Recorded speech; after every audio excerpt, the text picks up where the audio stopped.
So my name is Mark Gravlin. I'm the product champion for the Smartbike at Argon. So what's a Smartbike? Think of it as three main components. A set of sensors all over the bike, 22 sensors, describe them in a couple of seconds. Connected to a onboard computer, wirelessly, does Bluetooth and Wi-Fi. Through Wi-Fi, takes the data, does some processing locally, but it also uploads it onto the cloud to a third component, which are the analysis tools that are running on your tablets, your PCs, your Macs, etc. Also integrate with software, Strava, the Training Peaks, the Golden Cheetahs of the world.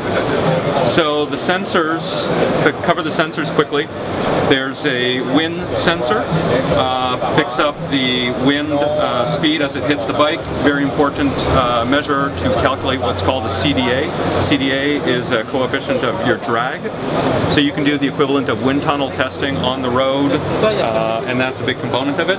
We also have temperature and air pressure. Then we also have, in the steering column, there's an accelerometer gyroscope that's measuring all changes in 3 directions. So roll, pitch, yaw.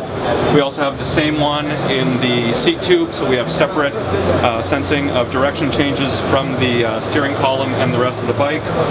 We have brake sensors, we have pressure sensors on the seat and on the pads. We have, of course, we interface to a power meter, cadence, cadence sensors, etc. Also, kind of unique, we have a set of biometric sensors that go on the rider's body. So as he's riding, we're able to tell everything he's done. Is he sitting up? Is he standing up? Is he tucked and arrow? Has his head moved, etc. One of the big things about this Smartbike is the ability to take all this data, bring it all together and analyze it as one, rather than analyze some power data over there and some fit data over there and some heart rate, lactic acid data over there. We have the ability to take this data, put it all together and do analysis on it, with the goal of making the rider more efficient, makes him, in his training and his racing, just makes him faster and fitter. That's the goal of the Smartbike. And you've obviously ridden it quite a lot? I have been riding it since the snow melted in Canada, which is May, unfortunately. So yes, I was the first rider on it. I've probably logged about 300 kilometers a week since, and I'm not the only rider on it. But we have gobs and gobs of data, stick, position, everything. Yes. And you mentioned, this kind of technology where it's going to evolve to. I mean, you kind of half joked about it, but you'd be able to go for a ride and the computer could tell you that you're in good shape. You can go get a King of the Mountain on Strava. Oh, that's something that's relatively easy to do, and sometimes you like to think of, okay, what could I do with this data? But we know the direction the wind is going in. We have GPS, we have connectivity to your phone, we have connectivity to Strava. We know where the close segments are. We know, well, what segment is actually, has a tailwind today, which could, I have a better chance of getting a KOM or a personal best on, and just navigating you towards it and, tell you what the KOM is, what you have to do. You can actually figure out how many watts you have to put down if you want to make it, and just guide you through it. So these are all definitely things that within the realm of possibility, because the data is there now.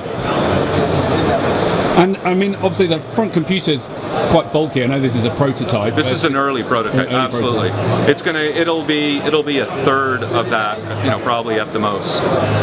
This is actually not a custom board right now. It's a development board that you buy from Intel that you can do development on. Once you get all your specification, your functionality that you want to do pretty well down packed, you can just miniaturize it incredibly, bring the cost way down. The beauty of this are the development tools that go with it. So.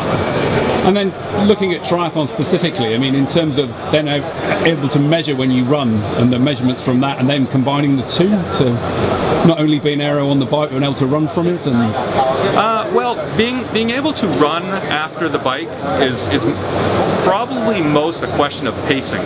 Okay, So there's a lot of things that we can do from pacing. So we could, for example, we could take a race course, we could model it in terms of what is the optimal use of power during that entire course, so that you hit the end and you still have something to run with.